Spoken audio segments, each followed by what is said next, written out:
In this video, we'll prepare a full cash and GPP lineup on the main slate of FanDuel for week 6, and it's coming up next.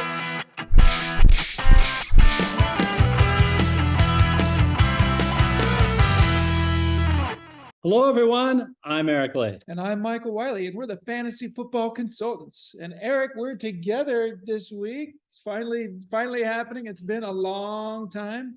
Good to be together. Real quick, shout out to our fantasy community. Thank you so much for commenting. And a reminder for those of you who aren't subscribers yet, please hit the red subscribe button. We would love that. I think we're ready for it. Eric, should we go right into the studio? Let's do it. I'm excited. All right, Michael, here at the FFC, we like to start at running back because that's the position that returns its value most consistently. So if there is a running back that we really like in the right position, at the right price, we're willing to spend up for him. Is that something we're willing to do this week?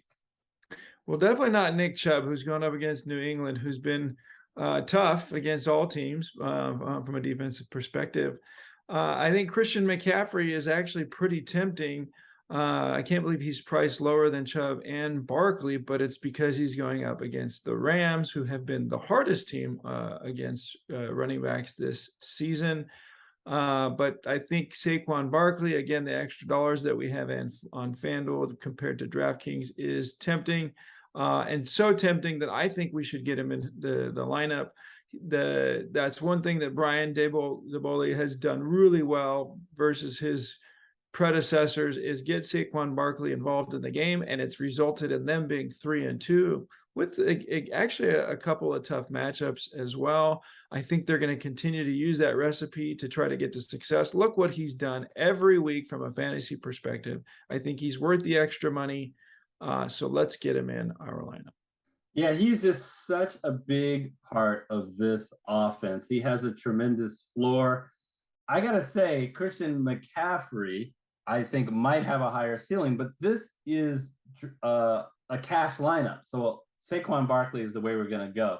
If we were doing a GPP lineup and you wanted to go Christian McCaffrey, I don't have any problem with that because of the Rashard Penny injury. He's out for the season. And their second round draft pick was Ken Walker III. They like this guy. He got a chance last week, and man, did he deliver. I think you're going to see only more of that this week with a full load in a game that I think will be a shootout against Arizona. It's the second highest scoring game on the main slate. 6,500, that's a bargain. Yeah, no, I think that the FanDuel hasn't priced him up quite yet because they haven't seen what it's going to look like with him as a full-time back. But we saw what he looked like when he was the full-time back in the last game, and he performed well. I don't know. As far as FanDuel, do we really know what he looks like? They haven't bothered to put his picture up. As a Seahawk fan, I am going to write a letter to FanDuel as soon as we're off. How about wide receiver, Michael? Where are we going to go? Well, since my job on FanDuel is always to go with the highest price guys, we're going to go with Cooper Kupp, who has performed every single week. He's clearly Matthew Stafford's number one target. He actually gets things done even when the team can't get things done. I guess he did have a couple of weeks when he was down in the teens, but other than that, he's produced at the highest level for wide receivers. There's a reason why he's the highest price guy. He's only a few $100s more than Jefferson and Diggs. I think we got to get him in our FanDuel lineup. Look how tough the schedule has been with the Rams. Buffalo, San Francisco, Dallas. I think the Rams are going to get right this week against the Panthers. I'm going to go with another superstar at the wide receiver mark who's at a reasonable price.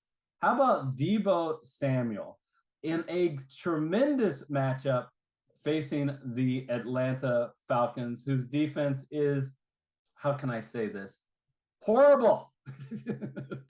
29th against the pass so far this year. And like Cooper Kupp, the Niners really make an effort to try to get him the ball. We've talked about it, Michael. If you think about who is the other guy that they really trust, on this team, we thought in preseason, maybe George Kittle, but they haven't been using George Kittle in a big passing role. This is all Deebo Samuel when we're thinking about the passing game for the 49ers. Yeah, and he kind of strained his arm in this last game, and I think it might have just been a stinger because he came back in and produced, including a touchdown. He's just so versatile. He gets involved in the running game. He's the clear number one target in terms of go-to around the end zone.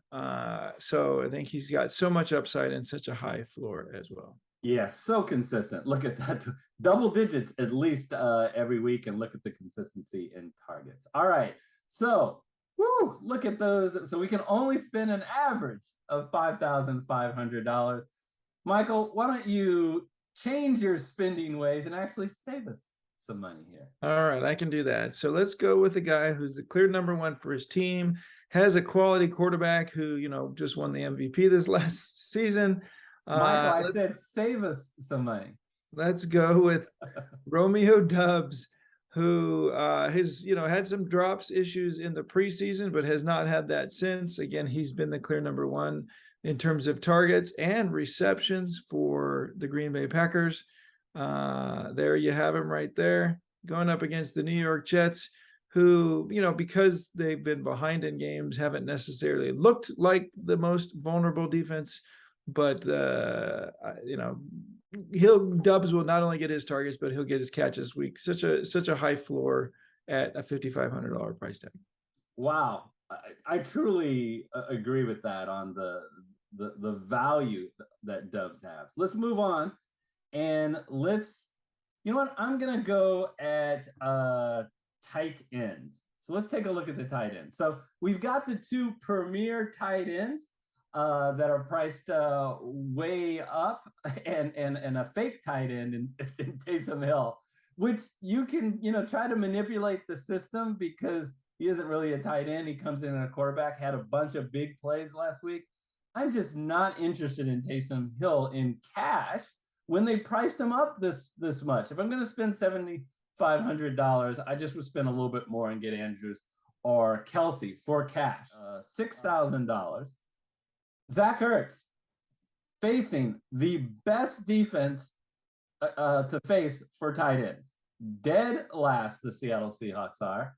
And we've talked about the fact that they're just a great defense to go against because they're so bad, but their offense is actually pretty good.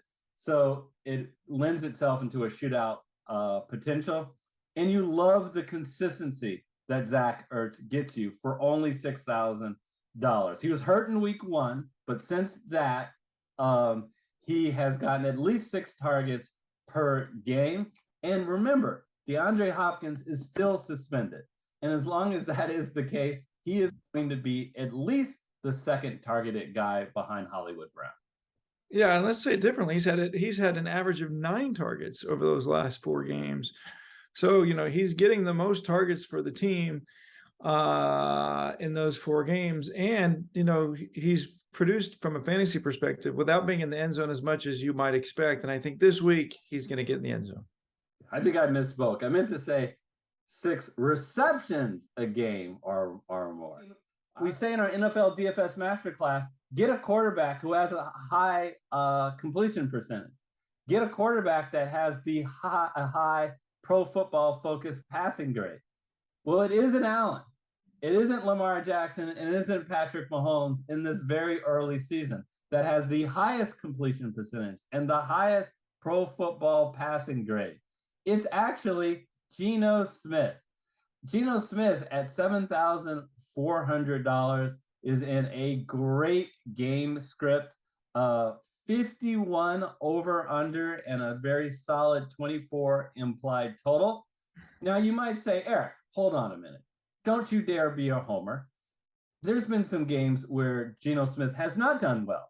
Look what he did the first 2 weeks against San Francisco and Denver. So how do you know he's going to do well? Well, I say, look what he's done the last 3 games and ask yourself, is the Arizona defense more like Atlanta, Detroit, and New Orleans, or is it more like San Francisco and Denver? The answer is It's more like the defense of the last 3 games. Yeah, no, I think that's right. Again, we would have really liked to have gone with Allen, but he was too expensive given the rest of our lineup. And Geno Smith, I think, has been really impressive each week, which has been surprising, but it's been established. And part of that's because of the weapons that he has at the receiver position. So that leaves us with $8,800. We know the defenses have a kind of minimum price of $3,000, and even though we love to pay down for defense, so we can get the best option available at the flex spot, we're left with really basically 57, 58, $5,600. So let's look in that range for what flexes are available, since that's where we're down to. There you go. So, as I look through here, I'm looking for a guy who is a clear number 1 receiver, or I'm just not seeing any running backs that call my name. Not Darrell Henderson, just with the Cam Akers, Darrell Henderson situation. So at $5,700, you've got a clear number 1 who's now going to be with a different quarterback situation, which may pay off for him. That's DJ Moore going he's drawing a tough defense this week, but their top corner is out. They're going to be coming from behind. I'm pretty confident of that. And so I think DJ Moore is going to, get his targets. He may not have the highest of ceilings this week, but I think his floor is pretty good for the $5,700 price tag. All right. What could you ask for more than that? So DJ Moore, really good. I want to comment as you take a look at this lineup. And there are 2 guys that we think that you need to watch the news on, where they can really save you money. And they're both running backs. I'll talk about the guy who's on the Colts, and I'll let Michael talk about the guy, the other guy. So first, let's talk about Jonathan Taylor. He's expected to play, but if he is out, Deion Jackson is someone that you absolutely should want to consider in your lineup. He is only $5,600, so you save a big amount of money. Last week, both Taylor and Nyheim Hines was out, so he got involved in running the ball a lot and passing against a pretty tough Denver defense. So that's an option. Yeah, and the other option, maybe not quite as inexpensive, because a lot of fantasy teams are picking him up because of the partial injury to Connor. He's got his ribs injured, which can be a persistent situation. That's Eno Benjamin, who's at $6,300. I think he could be well worth this price tag if Connor is out, but if Connor plays, this doesn't make sense at all. Yeah, and again, when in doubt, play guys against the Seahawks. So this is a ridiculous price if Connor, and especially if Darrell Williams as well, is out. The other guy I want to just mention real quick before we go to defense is George Kittle. I mean, he has been priced down appropriately because of the performance that he's had. We could fit him in for more instead. But he hasn't done much this year. It's almost as if there's something going on that we don't know about with Kittle. He's not getting targeted. He's not getting catches. He was obviously out early in the season. So I'm not sure what's going on there, but someone to keep an eye on. And I just don't think it's worth the gamble this week. Yeah, and he's got a tremendous matchup here. So if you think that they ever would start using him, this would be a good time for it. We just were afraid to do that in cash. We want a high floor. If you want to take a shot at him, I think the place to do that would be GPP. Speaking of GPP, Michael, let's go to the GPP lineup. Oh, wait, before that, they probably want a defense. Everybody is just on pins and needles waiting for our defensive pick because of all the options that we have. Look at all the options. We've got 2 suitors, Michael, and they're both for the birds. Both defenses in real life are not very good. So I'm gonna be the homer and pick the Seahawks. If you want Atlanta, feel free to go for them. But I like Seattle. They've actually been okay this year, except for last week. For fantasy purposes. For fantasy purposes, and giving you a decent floor. I think Arizona can be They can make mistakes on offense. So that's why I'm opting for them. Michael, anything to say about the defense? No comment. Let's go on to GPP. Okay. Here we are with our GPP lineup. We are going to start by attacking the Arizona-Seattle game as a part of our main stack. That has a whopping 51 over/under and a relatively small spread. So we think it will be a shootout potential. So we're going to run Geno Smith, who we talked about in cash, to Tyler Lockett and DK Metcalf, and running that back with the other home run hitter on the other side, Kyler Murray's favorite target, Marquise Brown. Now, if you don't want to double stack on the Seattle side and you only want to throw it to one guy, we would choose DK Metcalf, who's strangely $1,200 more on DraftKings, but FanDuel, he's actually the cheaper option over Lockett. But we think both guys are reasonably priced, so we put both of them in the lineup. And then we do a small stack, getting some exposure to that Buffalo-Kansas City game.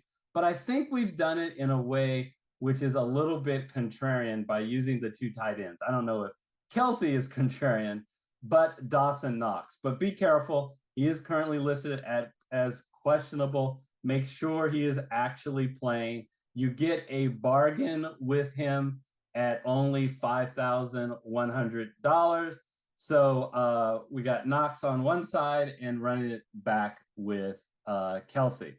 And we have yet another stack that we're using, the New York Jets. So usually when you do a running back and defense stack, you want to be the favored team. That is not the case here. Green Bay is actually a 7.5-point favorite, even though the New York Jets have the same record as Green Bay. The lines makers don't buy that the teams are about the same, and I get that. So why do we do this? Besides the somewhat savings that we get, Green Bay is not strong against the run. You see, 21st, they've given up an average of 4.8 yards per carry. So if we think Breece Hall is going to have a really big game, then there's a chance that the Jets defense will have a good game. So to make this lineup work, we made the assumption that Jonathan Taylor is not playing. If he's not playing, then that's great. You can put Deion Jackson at 5,600. But obviously, if he is playing, then you're going to need to do a pivot. And it's not going to be easy because he is at a low price. On your screen now, when it's available, is also the DraftKings Week 6 show, as well as we did an NFL Survivor Week 6 show. Take care, everybody, and we'll see you next time.